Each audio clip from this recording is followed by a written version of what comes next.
ॐ वक्रतुण्ड महाकाय सूर्यकोटि समप्रभ निर्विघ्नं कुरु मे देव सर्वकार्येषु सर्वदा। ओम श्री महागणपतये नमः। ओम श्री गुरुभ्यो नमः। हरिः ओम। सदाशिवसमारम्भां शंकराचार्य मध्यमाम् अस्मदाचार्यपर्यन्तां वन्दे गुरुपरम्पराम्। अस्मद्गुरुभ्यो नमः। श्रुतिस्मृतिपुराणानाम् आलयं करुणालयं नमामि भगवत्पादं शङ्करं लोकशङ्करं। शङ्करं शङ्कराचार्यं केशवं बादरायणं सूत्रभाष्यकृतौ वन्दे भगवन्तौ पुनः पुनः।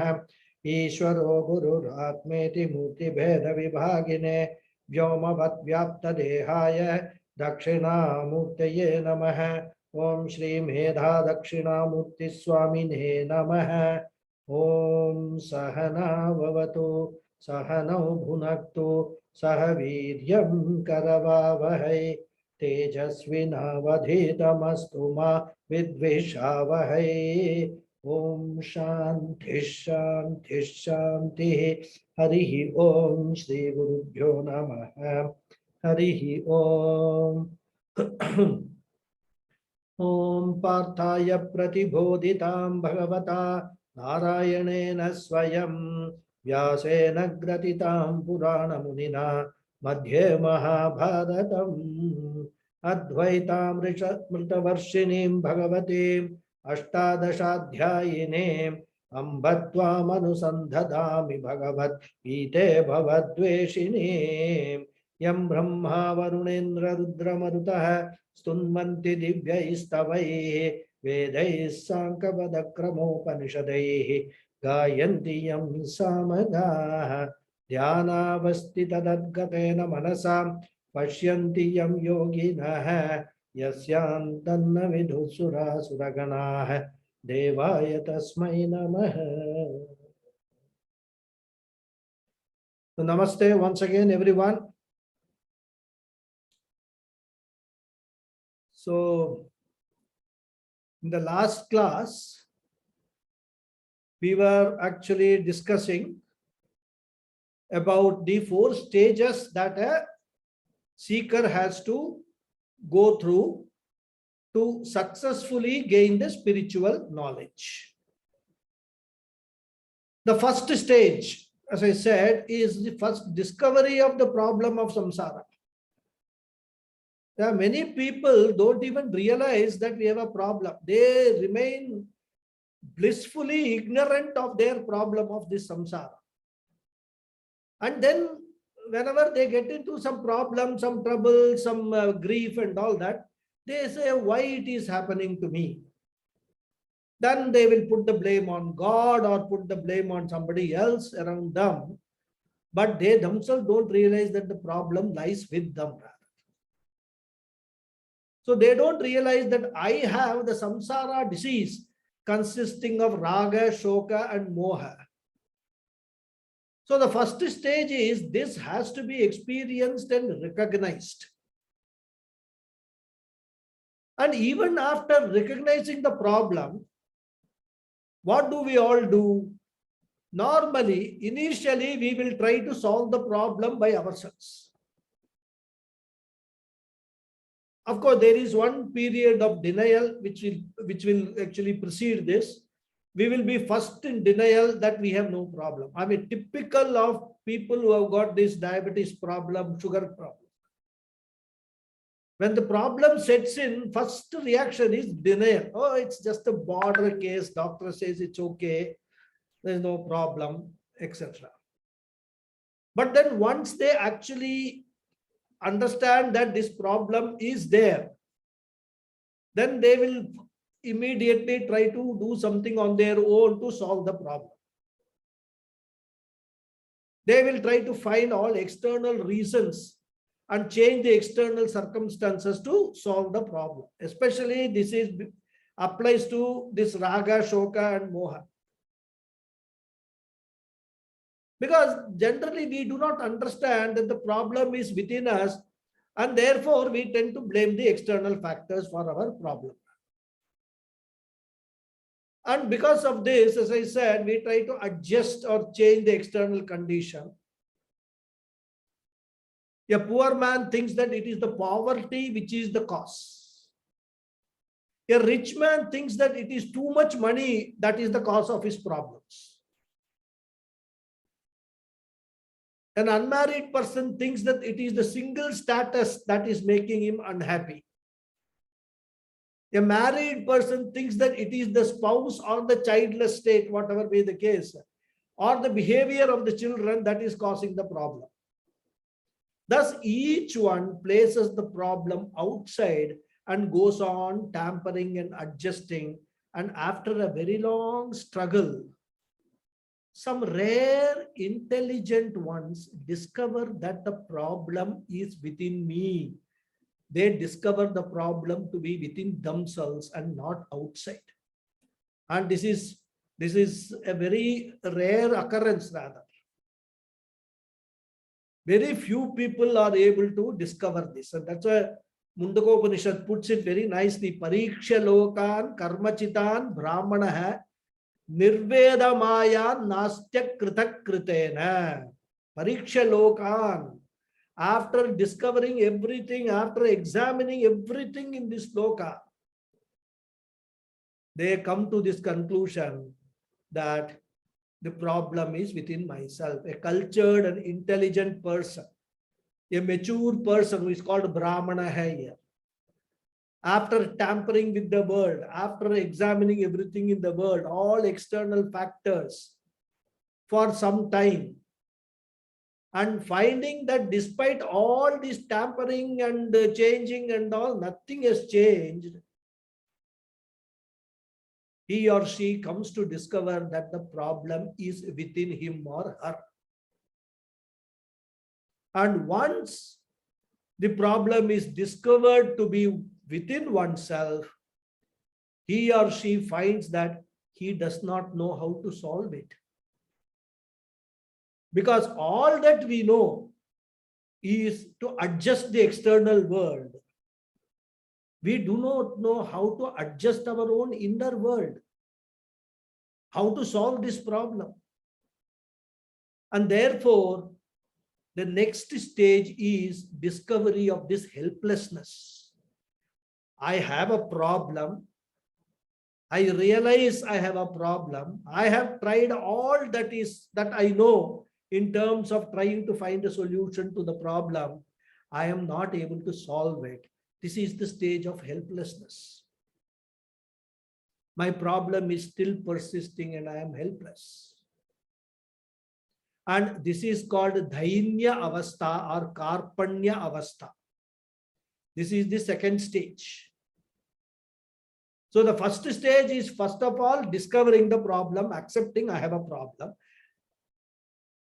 The second stage is that after trying out all the external solutions, discovering that those solutions are not helping me to solve the problem, and coming to a conclusion or coming to a stage of helplessness. This is the second stage. And once a person discovers that he has a problem and also that he is helpless, then alone he will go to the third stage, which is the stage of Sharanagati, which is taking help from somebody who has already solved this problem, taking help from outside. And this requires, I tell you, a lot of intellectual honesty and humility.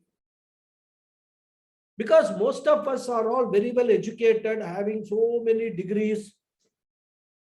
From alpha to zeta, we have all kind of alphabets in our degrees. I might be a very highly educated person. I might be occupying a very big position. But I should be humble enough to admit this fact that I am helpless. So far as my grief, my sorrow, all my troubles in my life, personal life is concerned, all these degrees, all these positions are not helping me to solve that problem. So howsoever educated I am, howsoever high a position I may occupy, but for this problem, I do not have a solution. And for this, there should be sufficient intellectual honesty to accept this helplessness and ignorance. And he or she should be humble enough to surrender to someone, some guru, some guide, and seek help. That Sharanagati is the third stage. And once that happens, that Sharanagati happens, that you find a guru who is a genuine guru, who is not a guru who is actually looking for scapegoats to take them for a ride. Such gurus are abound in today's world, rather, unfortunately. So if he finds a real guru, a guru who will really guide him, then the fourth stage comes, which is the actual pursuit of the spiritual knowledge. So these are the four stages of pursuit of spiritual knowledge. Only people who have crossed these stages, they will actually seek a guru. And once a person has gone through these stages, then only Gita becomes a meaningful pursuit. Studying Gita becomes meaningful. Otherwise, studying Gita, which is what I consider most, for many people, it is another spiritual entertainment. Entertainment Vedanta, I call it. They will come to the classes, they will attend lectures, talks of Swamiji's, they will go through all YouTube videos, everything they will do. They will even drop names. I listen to so and so's talks in the YouTube. I attend so and so Swamiji's lecture. All that they will do. They will even pour through all Upanishads, Bhagavad Gita, everything. But they will never realize that the problem is there. So they just do all this for entertaining purposes. They do not have interest in seeing all the soap operas and movies and all. Fine, this is the alternate entertainment channel they pursue. Actually, Swami Chinmayananda's, there is one anecdote, nice anecdote. One person who used to visit Swami Chinmayananda regularly. And this person, attended all the talks, and, he has actually gone through the Upanishads, everything, Bhagavad Gita and all that. And once he told Swami Chinmayananda very proudly, Swamiji, I have gone through all the 10 Upanishads. I have gone through Bhagavad Gita and I listened to all your talks. Swamiji being what he was, he said, excellent, that is really very good. I'm very happy to know all these things that you have gone through Upanishads, Bhagavad Gita and all. But tell me, how much of Upanishads and Bhagavad Gita has gone through you? So the point, of course, that is his humor. If those who understand, they will understand. Those who don't understand, Swamiji was not bothered. That was his sense of humor. So the point he was trying to make is, there is no point in going through all these scriptures and everything. What makes the difference is how much of those teachings in the scriptures has gone through you.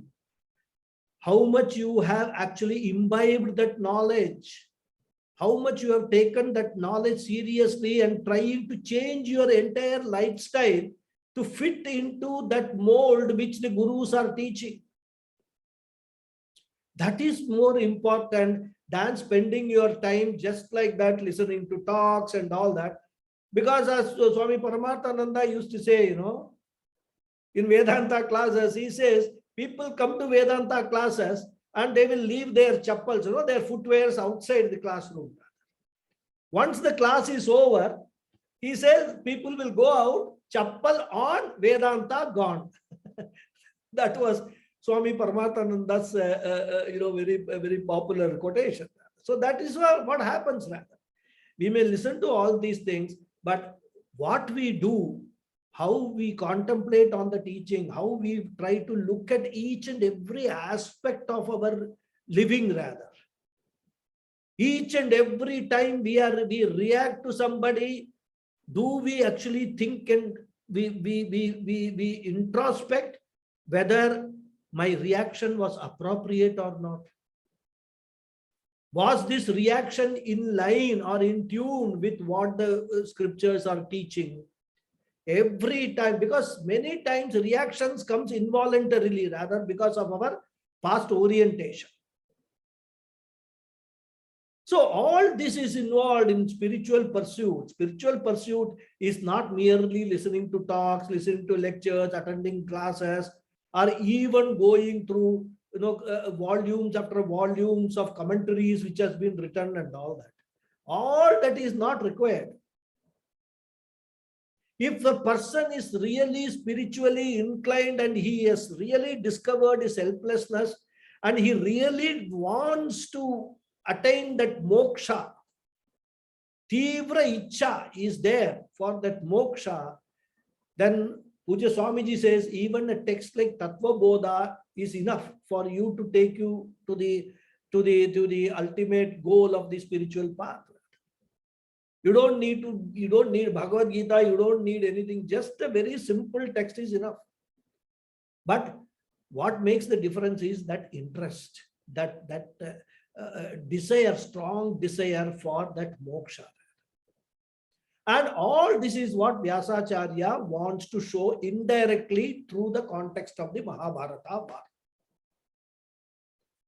So of these stages, the first three stages, of course, last stage is spiritual pursuit itself rather. Arjuna has gone through the first stage in the first chapter. He has discovered the problem that he has raga, shoka and moha.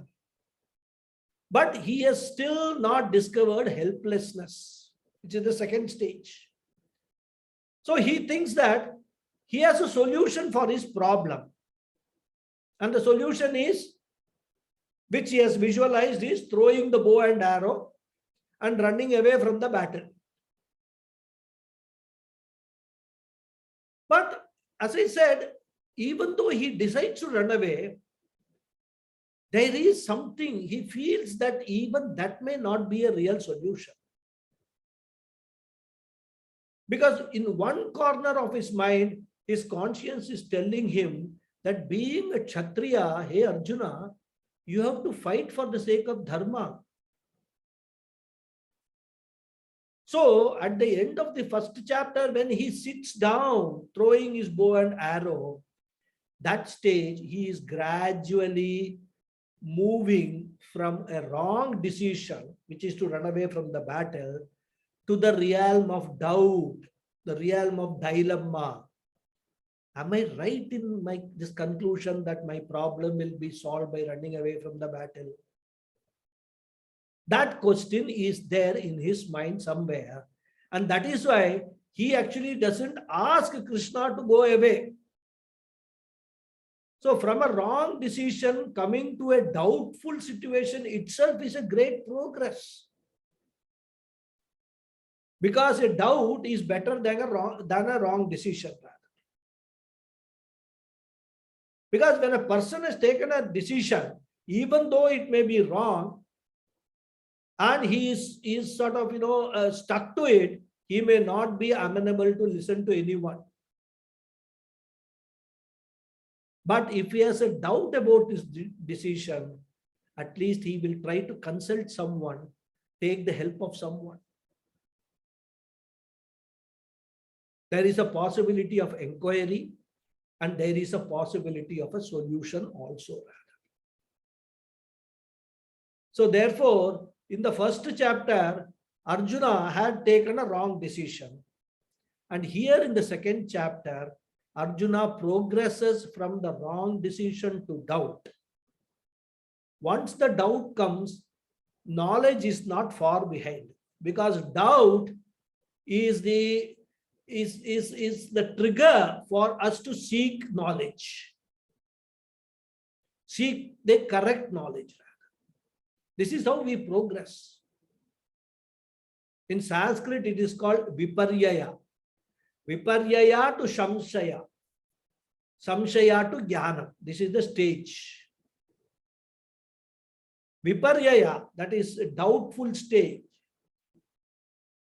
That is Tamo Guna Pradhana. Samshaya, doubt, is Rajo Guna Pradhana.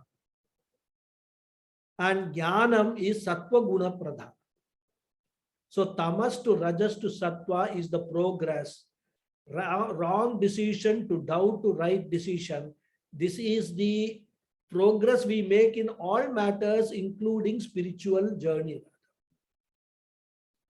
And in the beginning of the second chapter, we will see this progress. So with this background, let us read the first verse of the second chapter. Okay. Om Shri Paramatmane Namaha Atha Dutiyodhyayah Sankhya Yogaha Sanjaya Uvacha Tam Tatha Kripaya Vishtam Ashrupurna Kulekshanam Vishidandamidam Vakyam Uvacha Madhusudhanaha. The Anvaya is Sanjaya Uvacha Tatha Kripaya Avishtam Ashrupurna Akula Ikshanam. That Kripaya Vishtam Ashrupurna Kulekshanam, you have to split. Ashrupurna Akula Ikshanam Vishidantam Tam Madhusudanaha Uvacha Idam Vakyam. Or you can say Madhusudana Idam Vakyam Uvacha. Either way you can put it rather. So Sanjaya Uvacha. Sanjaya said, Tatha, thus, Kripaya Avishtam, overpowered by attachment. We have seen already the word Kripa. Ashru Purna Akula Ikshanam. Ikshanam means the eyes. Ashru Purnam means filled with tears. The word Akula has got two meanings. One meaning is agitated. So his eyes were agitated. Because when a person has got a lot of stress inside, his eyes cannot be calm and composed. This is one meaning of Akula. Another meaning of Akula is blurred. So because of tears, so much tears were there that his eyes were not able to see. They were filled with tears and they were blurred. So we can take both the meanings. His eyes were blurred and also agitated. Vishidantam tam, to that grieving Arjuna.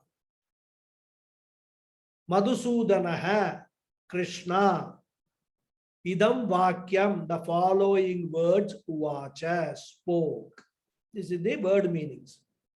So Sanjaya said, Krishna spoke the following words to that grieving Arjuna who was completely overpowered by attachment as described before and whose eyes were filled with tears or whose eyes filled with tears were blurred and agitated. This is the simple meaning of the sloka based on the word meanings. So at the end of the first chapter, we saw that Arjuna had talked a lot. And at the end of it, he had thrown his bows and arrows and he is seated. His heart is pierced by sorrow. Krishna is keeping quiet, not saying anything. Arjuna has still not sought the help of Krishna. Arjuna is also quiet. Eyes filled with tears and he is totally, in moha, in totally deluded state. Krishna is waiting for Arjuna to come out of this state for him to speak. Because Krishna knows that whatever he says now, it is going to be on deaf ears rather. Arjuna cannot, his mind is not ready to receive anything from anybody. He is still, going around, mind is going in his own thoughts, which he has given a big lecture about all these Varna Sankara, papam and all that kind of stuff. And therefore, Sanjaya comes in and tells us what happens further. Because there is like a sort of a stalemate. There is total silence at the end of the first chapter. Nobody is speaking. So somebody has to continue, isn't it? So such like a sutradhar, in all dramas, classical drama, there will be a sutradhar. Like that, Sanjaya comes in to break the ice, so to say, so that the whole Gita can continue. And Sanjaya is explaining the situation which is there at that time at the end of the first chapter. Tata kripaya avishtam. Lord Krishna, he sees the poignant condition of Arjuna. He realized that this Arjuna is a full picture of a samsara. He is a samsari. He is a full-fledged samsari. And the condition of the samsari is what? Kripaya avishtaha. Kripa, as we have already seen, is attachment and not compassion. Because if you see the dictionary, the word kripa will say it is compassion. But here, in the context of the Bhagavad Gita, this word kripa has been interpreted as attachment. At best, Puja Swamiji says it is a misplaced compassion. If you want to take it as a compassion, you can take it as a misplaced compassion due to raga, due to attachment. Because compassion, real compassion is a positive virtue of a jnani. Karunyata is a virtue of a jnani. Attachment is a negative weakness of an ajnani. Here Arjuna is an ajnani and his weakness is expressed here, and therefore the word kripa has to be taken as attachment, as weakness. And by that weakness, avishtam, overpowered. Arjuna was overpowered. This again is the difference between compassion and attachment. If it is compassion, it is something that I entertain. I am the master. Whereas attachment is something which I do not entertain, but it overpowers me. Therefore, a man of compassion is a master. A man of attachment is a slave. A man of compassion is a swami. A man of attachment is a aswami or asami. Tamil, those who know, when we say is a asami, this is what it means. Asami is shortened form of aswami. Aswami means a person given to all sorts of raga, moha, dukkha, everything.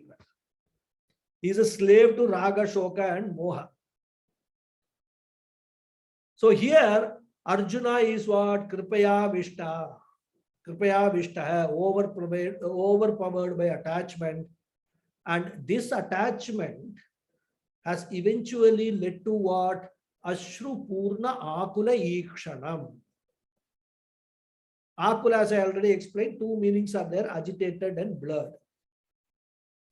So his eyes are agitated and blurred, and his vision is affected because of Ashru Purnam.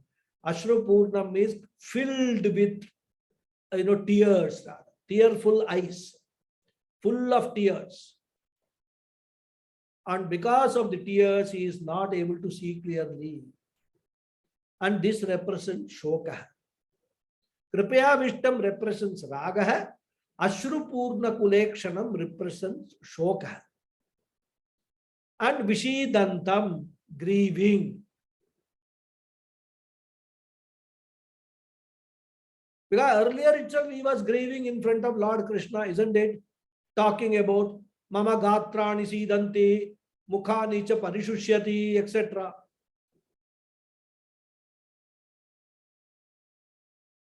So seeing all these things, Krishna chooses to talk. He says, if I allow this fellow to continue like this, we don't know what will happen. So let me break the ice. Let me actually initiate a conversation. And typically, I mean, like this is what we all do. If somebody is, crying and all that, if it's a child, we will try to console the child. If it is somebody elderly who is a mature person, if he is doing all these things, what we'll say? We'll try to chide him. What is this? You are crying like a small child. Huh? This is not becoming of you. Like that only we will say. And Lord Krishna starts with that same kind of an approach. So here Madhusudanaha is referring to Lord Krishna. And this name is because he is the slayer of a Rakshasa called Madhu. That's why he is called Madhusudanaha. Tam, to that grieving Arjuna idam vakya uvacha, uttered the following words. So what words did he utter? We will see the next sloka. Sri Bhagavan uvacha kutastva kashmalamidam vishame samupastitam anarya jushtamaswargyam akirtikaram arjuna. So Anvaya is Sri Bhagavan uvacha, He Arjuna, kutaha idam kashmalam anarya jushtam aswargyam akirtikaram samupastitam tva vishame. So Bhagavan is saying, Hey Sri Bhagavan uvacha, Lord Krishna says, Hey Arjuna, O Arjuna, kutaha, from where? Tva, to you. Idam, this, anarya jushtam, thoughts which are not entertained by noble people, aswargyam, which will not lead to heaven, akirtikaram, and which will lead to ill fame, kashmalam, this dejection, this despair, vishame, at this wrong movement, samupastitam, come to you. Tva samupastitam, come to you. So Krishna is saying, oh Arjuna, from where did this dejection and despair and this distress and all, which is not entertained by noble people, which will not lead to heaven or anything, and which will only lead to ill fame, come to you at this wrong moment? So this is how Krishna starts addressing this Arjuna's problem. He wants to force Arjuna to find the solution.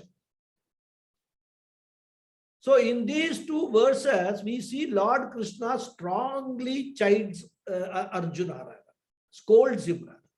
He uses strong words, which normally Krishna will not use, and which in normal circumstances, probably Arjuna also cannot tolerate such words. But Krishna is using such strong words so that Arjuna may get up and fight. Like a charioteer driver, whipping up the horses by hitting the horses. Similarly, Krishna is literally trying to wound Arjuna's ego, hoping that at least wounded, he will get up and fight. So strong and wounding words he uses here, more he will use in the next sloka. This is only the beginning of that. So kutaha idam kashmalam samupastitam. From where did such a low thinking, such a mean thought come to you, Arjuna? Kashmalam means impurity. But here Krishna is not talking about physical impurity. You must remember. He is talking about mental impurity in the form of depression, dejection, frustration, despair, etc. So he's asking, hey Arjuna, from where did this dejection come to you? Because I have never seen you in the past entertaining such thoughts. You are known for your courage. You are known for your warfare, and you were never You are never afraid of anyone, rather. Such a courageous person you are. And how you are crying, you just see. Kutaha idam kashmalam agatam. All along, you have been preparing yourself for this war. And even when we entered the battlefield, you were full of energy and enthusiasm. How can you now throw away your bow and arrows and sit and cry? Vishame samupastitam. Vishama means the wrong time and the wrong place. At the most inopportune moment, such a frustration, such a dejection, such diffidence can never come to great people, he says. And who are those great people? He is saying Anarya Jushtam. So dejection can never come for an Arya Purusha. Arya Purusha means a noble person or noble Purushaha, if we say noble people, plural. This Sanskrit word Arya has been grossly misused by these Western scholars to invent a race by that name. In fact, through our history books and all, what we have been learning, they have made us believe that India was originally occupied by, Dravidians who were uncultured, and the Aryans are those who came from Iran or someplace, some Middle East or someplace, and then occupied this land and gave culture to the natives who were uncultured. This is the history we have been taught. All Western, historians, imagination, not imagination, actually, in my view, it is a mischief that they had done in order to erase our culture, dilute our culture and sort of, make us move away from our culture. That's why, though, the history of our country has been so much distorted that even after 70 years of independence, we have not done anything about correcting these distortions. But be that as it may, what here in the context, we need to understand the meaning of the word Arya. In fact, there is a verse in Sanskrit which defines this word Arya. Kartavyam acharan karma, akartavyam anacharan, tishtati prakritachare, saha va arya iti smritaha. So this shloka is the definition of this word Arya. It has nothing to do with any particular race or anything. From this definition, we come to know that it is only talking about the character. It is the discipline or character which makes a person Arya. It has nothing to do with the place of birth. It is nothing to do with the color of skin or, for that matter, anything else. So who is an Arya? Kartavyam acharan karma. A person who does what is to be done without murmuring, without grumbling, whether what is to be done is to his liking or not, whether it is pleasant or unpleasant.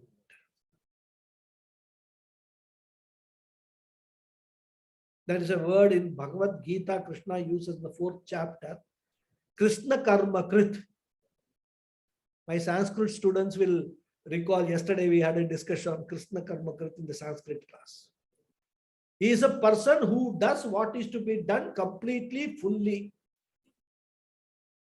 Because sometimes the duties are very happy duties, but sometimes duties are also painful and unpleasant. Especially if you have to look after, care for a sick old person in the family, especially your parents.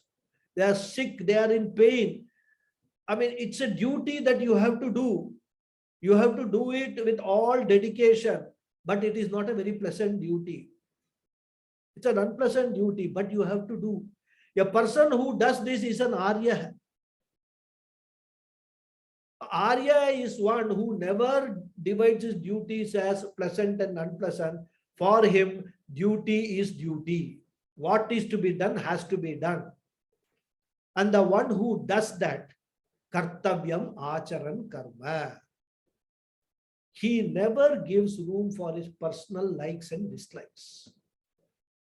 So this is one aspect of the character or guna of an Arya. What is the other aspect? Akartavyam anacharan.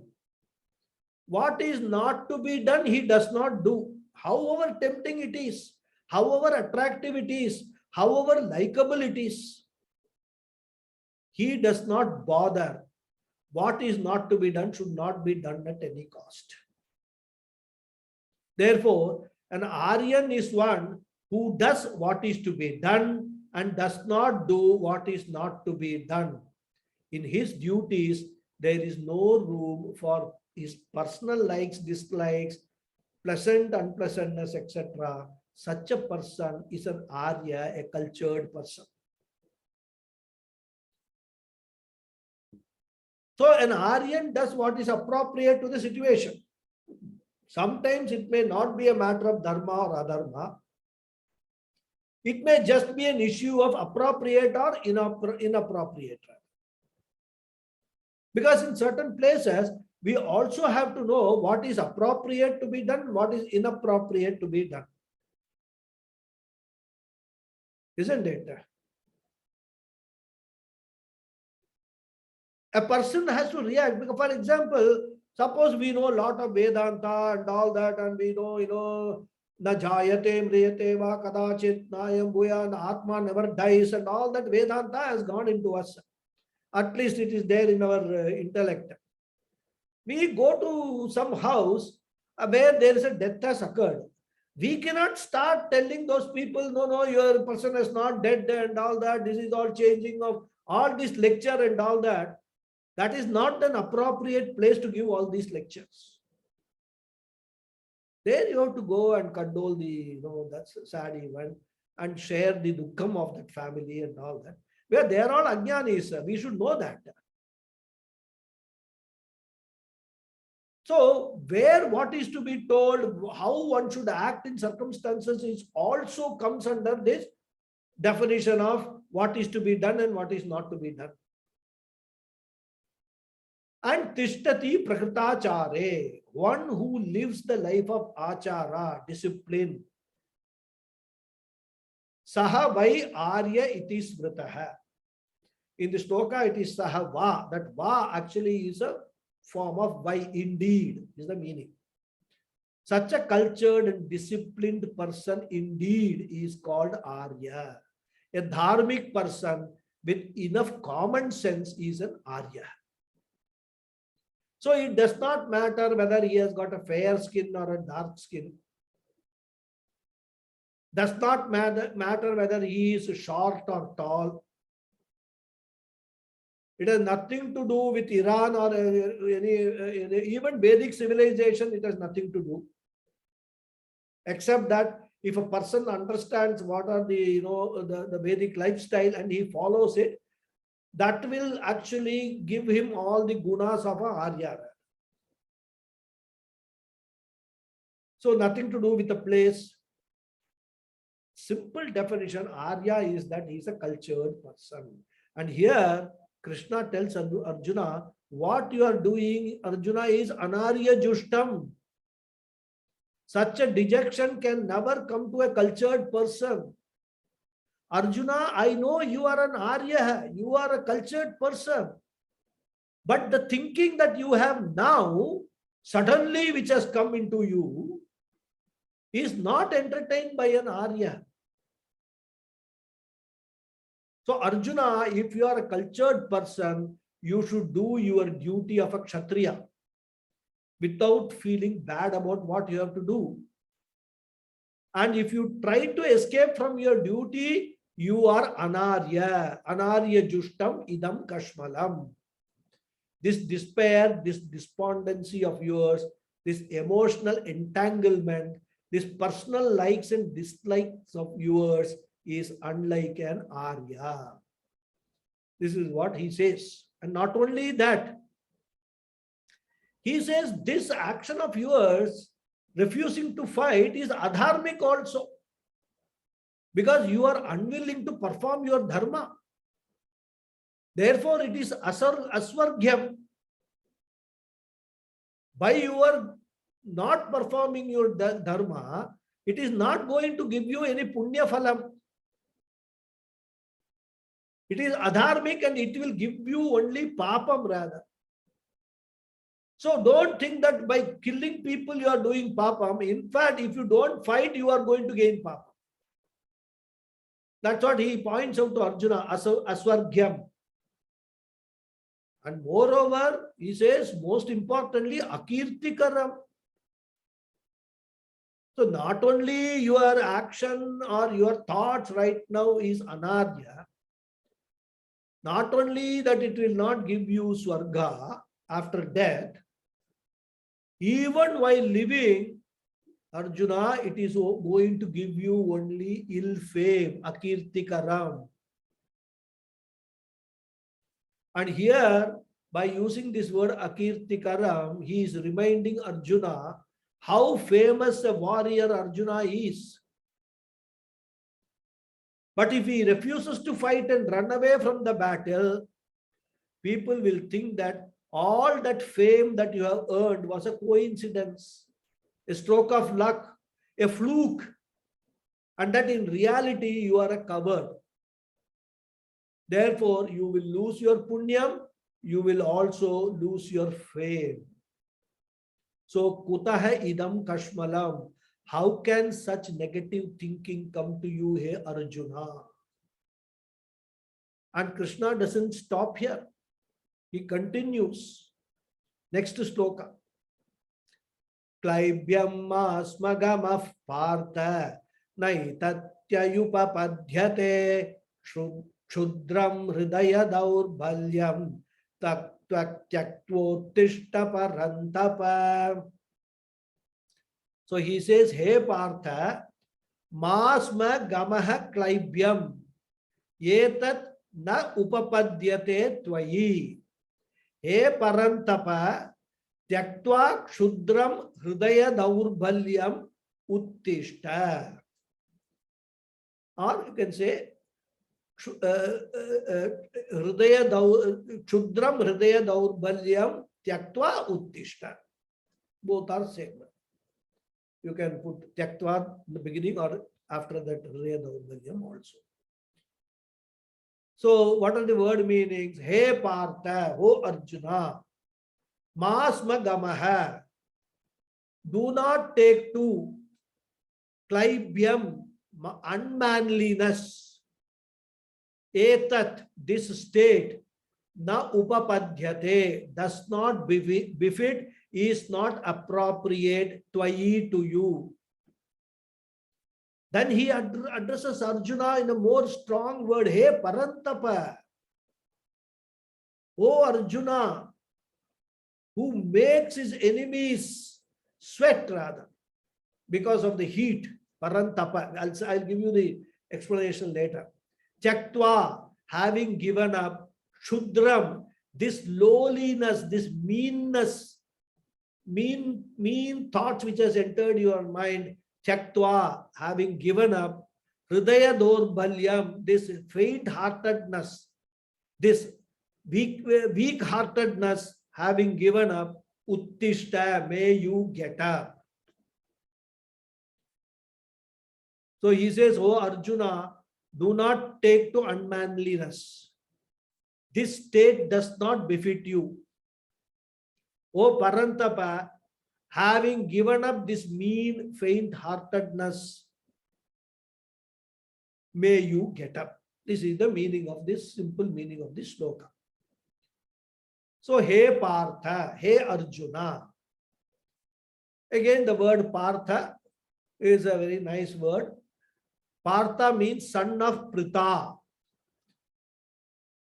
Pritha is another name of Kunti. That's why he is also called Kaunteya.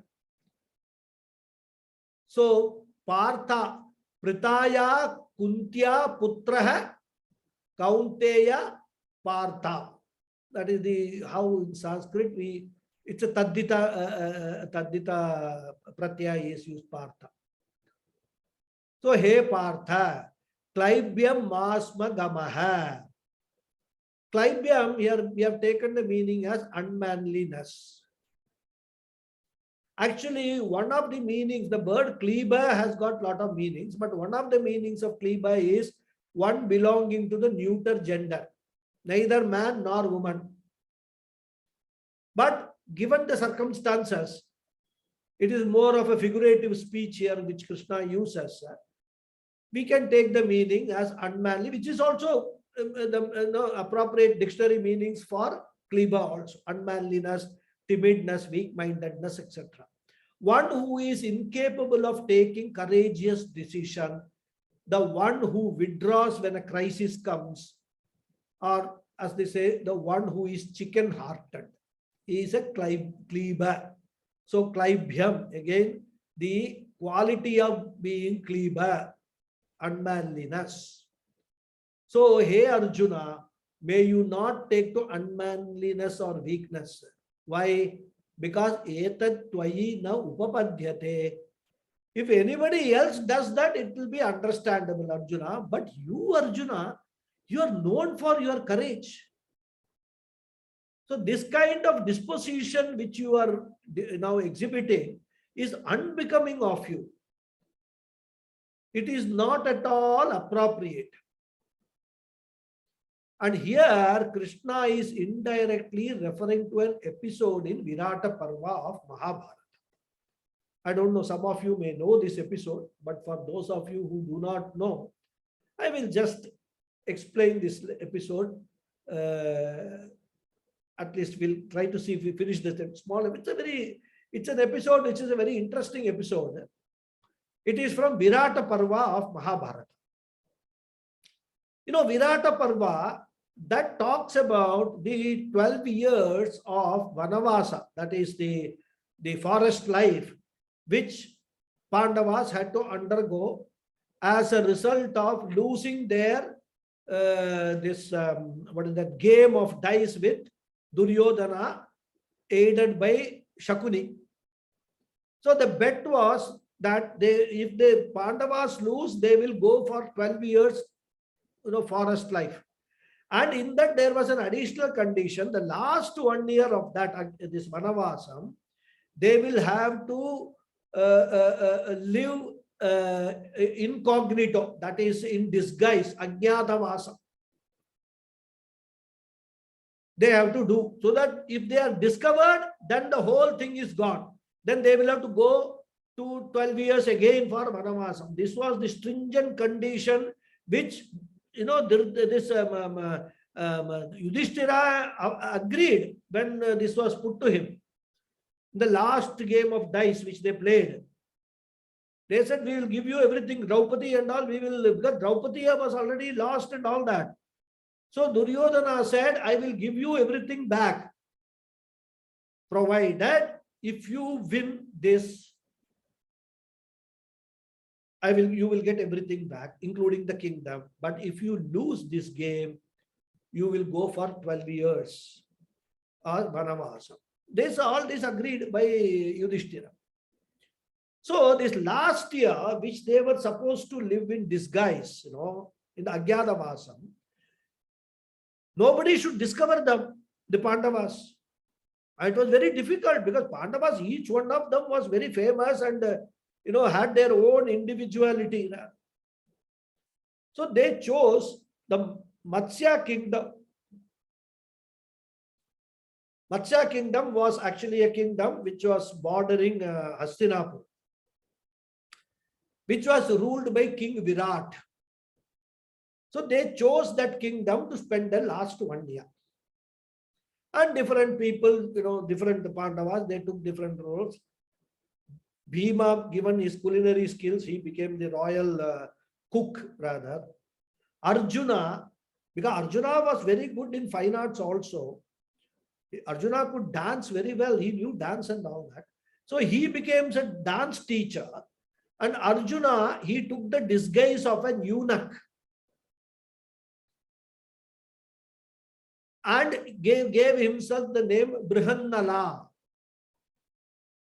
So Arjuna was called Brihannala and he was in the disguise of a eunuch.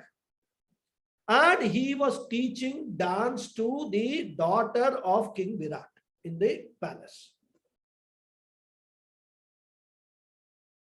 And during this episode, what happens is, there is one attack which takes place on this Matsya kingdom.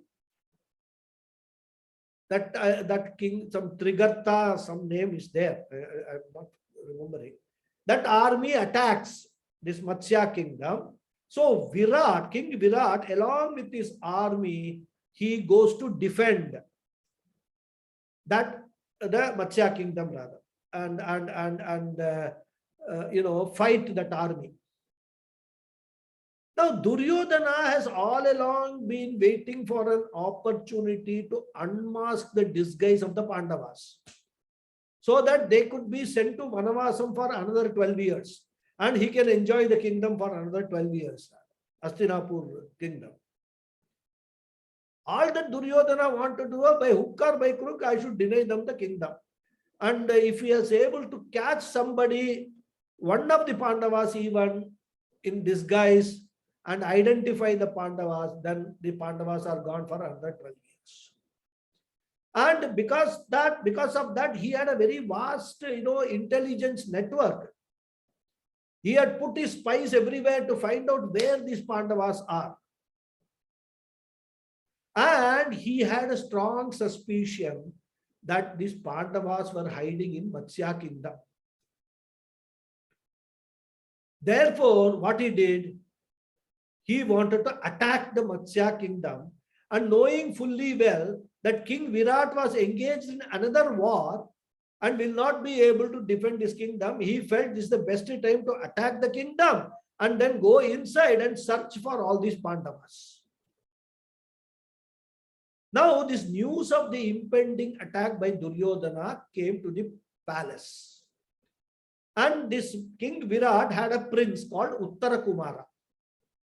And Uttara Kumara, like all youngsters, confidently boasts how he will single-handedly wipe out the Kauravas.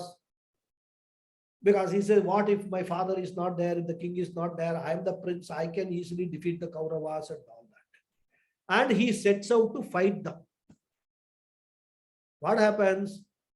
This Uttara Kumara's mother and sister, they advise him, don't go alone, take this Brihannala with you. This Brihannala seems to be a very strong person. Even though he is a eunuch, he or she is a eunuch. We can't say he or she. But take this Brihannala with you, take him, make him your charioteer, let him drive your chariot, and then you go and fight. So Arjuna, in disguise of Brihannala, accompanies him in his chariot as a charioteer.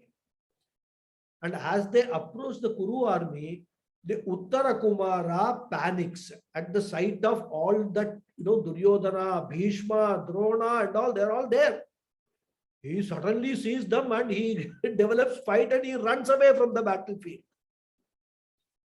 He asks Brihannala to turn back the chariot, but Brihannala, as Arjuna, says, no, you fight, you have come to fight, you are a Kshatriya, you fight. But that fellow runs away. But of course, there is a story that, he is caught hold of and they brought back and all that.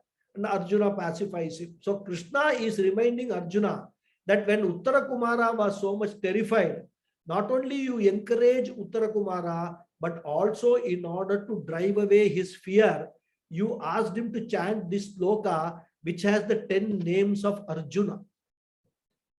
What is the sloka? Arjuna Falguno Jishnu Kiriti Sweta Vahana Bibhatsu Vijaya Krishna Savyasachi Dhananjaya. So these are the 10 names of Arjuna.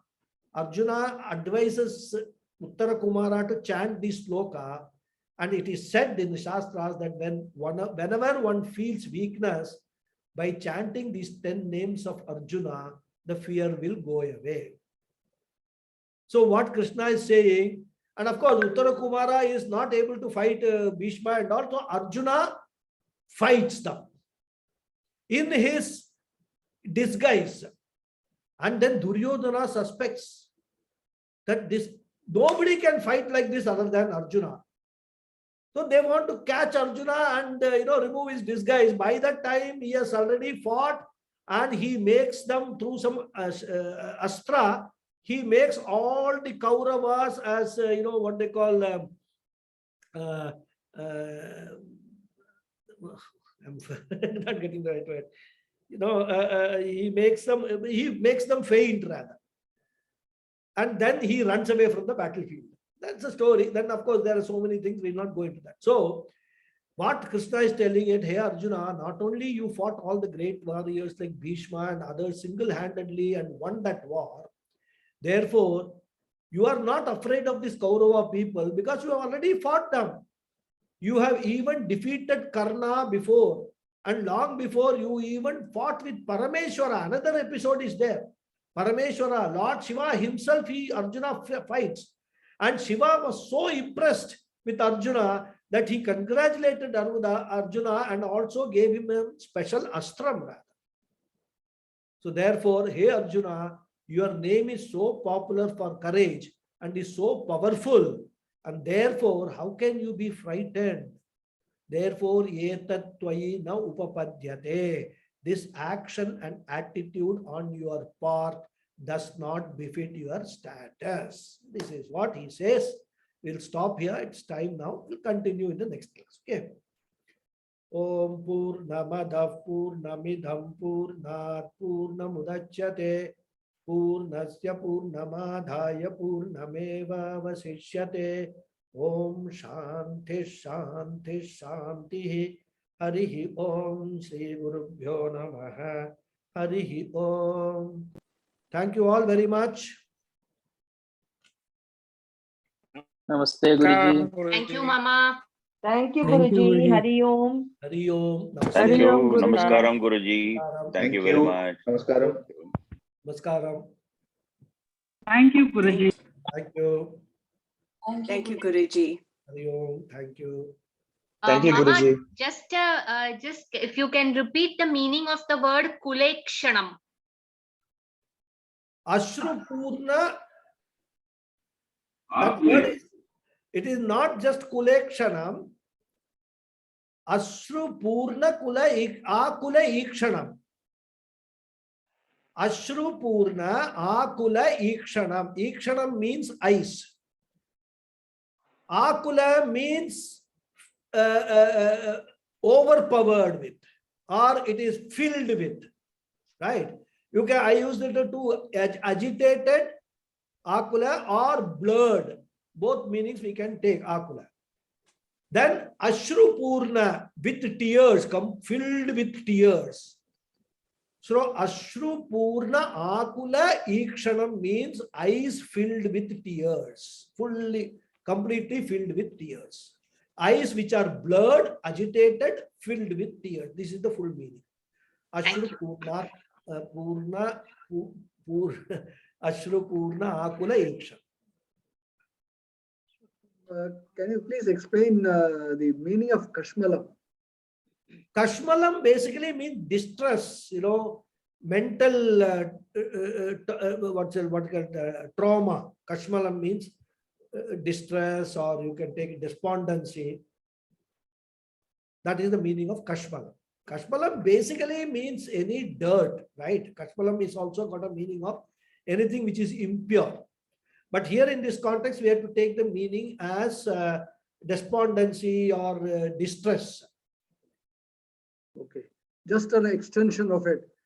In Chennai, the word Kasmalam is used. By any chance, it's a derivative of this? Probably, I don't know. Because a lot of things have flown from Sanskrit to Tamil, and then from Tamil also, proper Tamil also, it has been converted into Chennai Tamil. We don't know, Kasmalam, maybe a completely disguised version of Kasmalam. Yeah, somebody is impure, they call him as Kasmalam. Yeah. That's why. No, actually, they call it Kasmalam, I think. Not Kasmalam, Kasmalam. Hey, Kasmalam. That's what they say. So, I don't know from where they got it. So, Interesting. It did strike me a good, interesting observation. Yeah. Thank So you. Thank you, Guruji. Thank you. Thank you. Namaste, Guruji. Namaste. Namaste, Guruji. It was nice to know the meaning of Aryan. Arya, yeah. Arya is a very important word. We should all know all these things. Yeah. And that is how, at least in our mind, we will reject all those theories. Aryan invasion, Dravidan and all that. Even the word Dravida is actually not there in anywhere in our scriptures, you know. This word Dravida was used by Adishankara. Dravida means south, basically. And Adishankara used this word first time when introducing himself to the king of Varanasi, when he went to Varanasi, Kashi. So, Aham Dravida Shishuhu, he said. I am the child of south of India, of the south. That is how the word Dravida came into that. Then from that they made Dravidians and Aryans and all that, all fanciful history they created. Because India had Vedic culture, the most cultured country for tens of thousands of years. What this Iran people and all came, but when now we are, lot of reawakening is happening rather. People are now getting to know our real history, our real culture. So it has all been distorted. Hopefully, I have a very basic doubt here that's just come up on in my mind. The shloka that we always keep reciting, Tvameva Mata cha Pita Tvameva, Tvameva Bandhuscha Sakha Tvameva, Tvameva Vidya Dravidan Tvameva. What is the meaning of Dravidan there, Guruji? that I will have to check. In fact, I can't tell you because Tvameva Vidya Dravidam Tvameva, Tvameva Sarvam Mama Deva Deva. And there was a party in Tamil Nadu some time ago, which was called Dravida Munnetra Karshakam. it is there So even That is Dravinam, not party which is Dravidam. Dravinam. It's Dravinam, no? Dravinam. Guruji, is it Dravinam or Dravidam? Which Dravinam. That slogam. Shlokam Is is it Dravinam? Dravinam. It's a Dravinam, no? Tvameva Dravinam. Tvameva Vidya Dravinam Tvameva. So Dravidam. Yeah, not Dravidam. Not Dravidam. So Dravidam. Dravinam would be what? Dravinam would be I think it means matter, I think, something like that. I don't. Yeah, Dravya from that should be there, but I Yeah, will check it because Sanskrit and all, I don't want to venture giving you some imaginative. I will check what is Dravidam, and in fact, I will check the whole meaning of that this thing, Tvameva Mata, and then I will tell you in the next class what is most of Dravidam. it quite self-explanatory, but this Tvameva Vidya Dravinam Tvameva is I have always wondered what would be the meaning of Yes, that. Guruji, that is always even, yeah. I will tell you next class. Thank you, Guru. Wait, Thank you very Dravidam, what is the meaning of the word Dravidam Tome? But as somebody said, you know, Dravya is there. So from that, whether Dravidam is there, how it is derived, Dravidam Tomeva, because Dravidam is in the second case. So that is why, so Dravya should become, there is a Nakara is coming. So if it comes after Vidya. Tvameva Vidya Dravinam. So it's got something related to Vidya problem. Dravidam could be Napunsakalingam also rather. So because it is Na is coming, you know. So I'll check it out. I mean, let me Thank not you very make much. wild guesses. I'll That check it out. will be very kind of you. Thank you. Okay, I know. So any more questions?